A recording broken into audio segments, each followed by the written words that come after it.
In this video, a Danish person from Norway, a 9th Age tournament in Ljungby, and Jonas says hi. Hey. I'm Alex, and you're watching with What Visitors.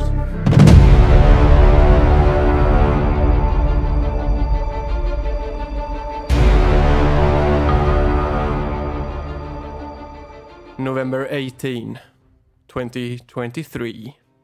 In a small town in Sweden, 18 middle-aged men gathered. Most of them having families, wives, children, and jobs back home. Arthur Figgis is an idiot, a village idiot. Tonight, we look at the idiot in society. Well, I feel very keenly that the idiot is a part of the old village system, and as such has a vital role to play in the modern rural society. Because you see...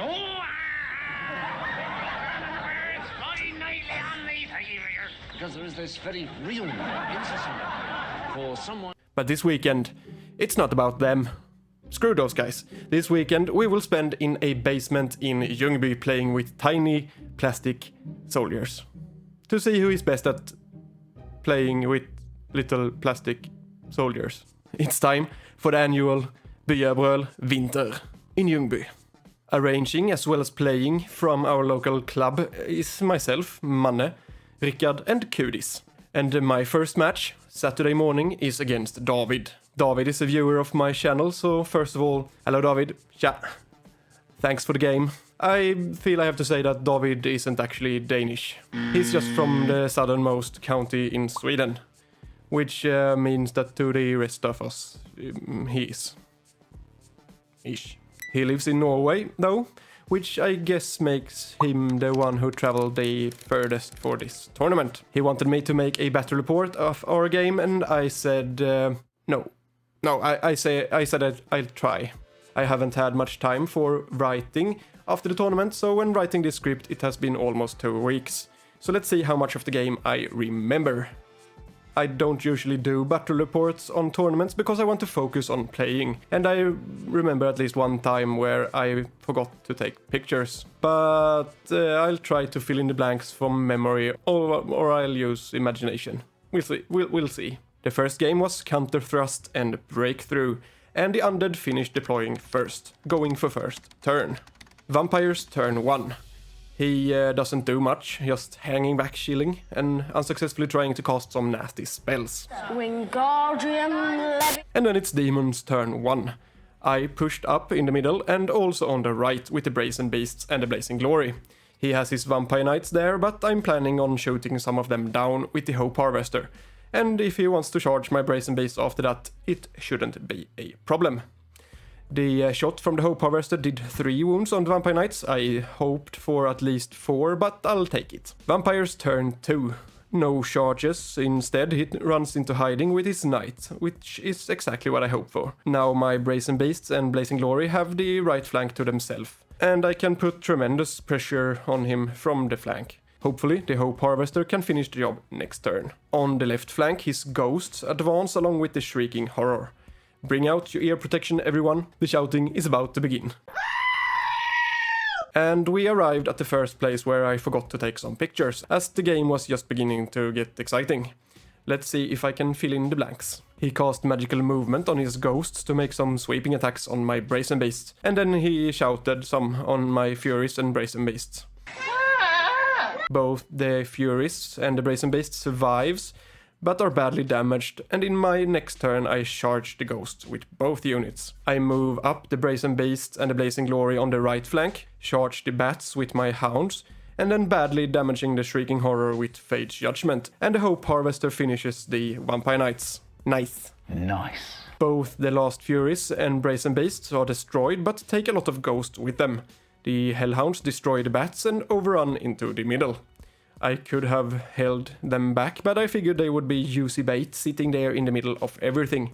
But they ran a bit too far, and maybe he can use them to get out of harm's way with his big skeleton unit now.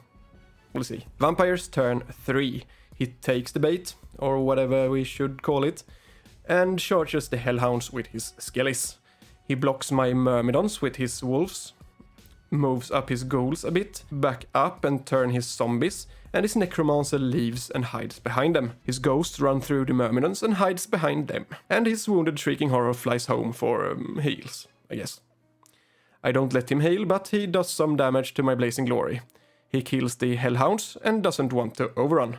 After some careful measuring, he realizes he can't escape the charge and decides to face it head-on, turning his front to my Brazen Beasts and Blazing Glory. Demon's turn 3. I charge his Skellies with them both, but don't charge his Wolves. He is blocking himself with them as well, and that suits me just fine for the moment. He dispels Know Thy Enemy on my Hope Harvester, but I get both Ancestral Aid and Spectral Blades on my Brazen Beasts. The Hope Harvester still manages to make some wounds on his ghosts, and Brazen Beasts with both reroll to hit and reroll to wound of course means no more skeletons. Vampires turn 4. No charges. He is beginning to tire of the Hope Harvester, but decides it's too far away, and the ghost continues to harass the Myrmidons. He casts some spells, but I won't let him heal. The Banshees shout angry words in the ear of some more Myrmidons, and that's about it. And Demons turn 4. I charge the Wolves, and of course kill them and overrun.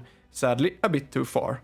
I placed my wounded Blazing Glory in the way as an expensive roadblock, but the overrun distance is a bit too close for comfort for him. The Brazen Beasts look menacing on the zombies, but they don't look like they care at all.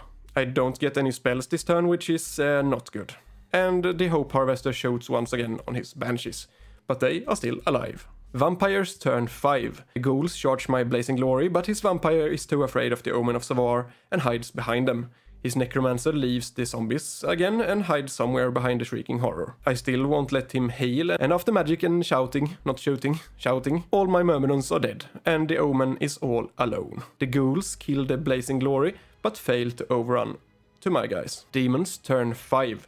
It's a hard choice. What do I do with the Omen? He could join the other Myrmidons if the Herald leaves, but in that case I can't charge the Ghouls, and would be charged by them in the next turn. He can't stand alone in the open either, or the Banshees will shout at him. I decided to charge the Ghouls, and the Brazen Beast charged the zombies. I got Spectral Blades on the Myrmidons, but nothing else. The Brazen Beast crushes the zombies, and after looking up whatever you lose scoring for a turn after you leave the battlefield and come back, and we couldn't find anything saying that, I overrun the Brazen Beasts off the board and out of harm's way, until they can just come back and secure the secondary objective. Turn 6. Sneaky. I am very, very sneaky, sir. Omen of Savar makes Ghoul use of the Ghoul champion, and then it becomes a little too exciting again, so I'm afraid there are no more pictures. What happened was that his Ghoul survived, and in the next turn he didn't dare to charge his Vampire into a losing combat, so he hung around and brought everything close to be able to, I guess, heal both his Vampire and his Shrieking Horror as well as the Ghouls with the aura version of the heal spell. I've wounded his Vampire with Fate Judgment at some time before, but I have no idea in what round. He ended up having a really bad magic phase though, and I only let him have a small heal on the Ghouls. Then I finished off the Ghouls in his last turn, which is absolutely fantastic for me. Not so much for him. In my last turn I charged and killed the Shrieking Horror with my Myrmidons, and after looking at our lists and noticing that his Vampire is about 100 points more expensive than my Omen, I charged. When I'm charging, we strike each other at the same time, and the most probable outcome being that we both die. That's exactly what happened, and I believe I got a free Banshee as a bonus. In the end, the score was 3,928 to me and 2,687 to the Vampires, with me claiming the secondary objective, for the end result of 16-4. A solid win for me to start up this tournament. I am very happy with my list and how I played this game, but how did the rest of the tournament go? Let me tell you that while you look at my other pictures from this event, tournament, day, whatever. My next game was against Johan and his Beast herds. The deployment was refused flank, and I got to choose sides, choosing the one with the heal. I deployed my Brazen Beast on it and charged his general and battle standard bearer in the Minotaurs with them turn 1. I killed all the Minotaurs outright and ran down the fleeing general and battle standard. Johan bravely battled on, but in the huge uphill struggle from there on, it was in the end hopeless. The only thing standing after 6 rounds was his good mood and dignity. Lots of respect, Johan, if you're watching this, and thank you for the game. 20-0 to me means I'm on the top of the roster as we go in for match 3, where I face Björn and his ogres. In my first 2 games I played confidently in the movement phases and felt like I was the one in control of the board. Against Björn, not so much. From turn 1 and on, he was the one deciding what would happen. When push came to shove and he had cornered me, some lucky rolls and the fact that my army can hit really hard if they have to, I managed to break free from his trap and turn the game around, ending in 18 against 2 for me. I don't think I deserve that in this game. Björn is so much better of a player than I am, but I like to think that I kept my cool and struck when given the right moment. It shouldn't be that huge of a victory though. I didn't deserve to win with 18 points. Thanks for the game, Björn, if you're watching. That concluded the first day, and I'm still in the lead after the first 3 games, leading with 9 points to the second place, who is of course Rickard. Because we always play just as badly on tournaments, in this case just as good, it turned out. Rickard had won all his 3 games with a solid 15 against 5 each one. I end up facing Rickard in most tournaments just because we often have similar amounts of points, and this was no different. We used to be in the middle or bottom though, and not at the top. Rickard always win when we face each other in tournaments for some reason, and this time was no different. 1 against 19 was the end result after a game where Rickard's dice was truly on fire and mine was still on the cooldown from my game with Björn the day before. Congratulations, Rickard, and thank you for the game. In the last game for this tournament I got to play Alexander and his Dreadelfs. I could say so much about this game, but I won't. Instead, I'll put it simply by saying Alexander is a very good player and he played very well. I didn't. 20 against 0 for Alexander, which meant I was back at my usual placement in the middle of the board at 7th place out of 18. Alexander ended up winning the tournament, so big congratulations. Big congratulations. Alexander ended up winning the tournament, so big congratulations.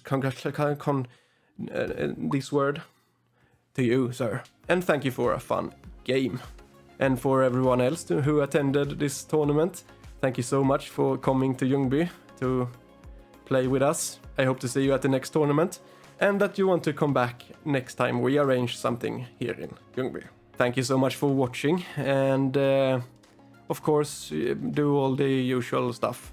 You know, like, subscribe, share, the usual. Thank you. See you soon.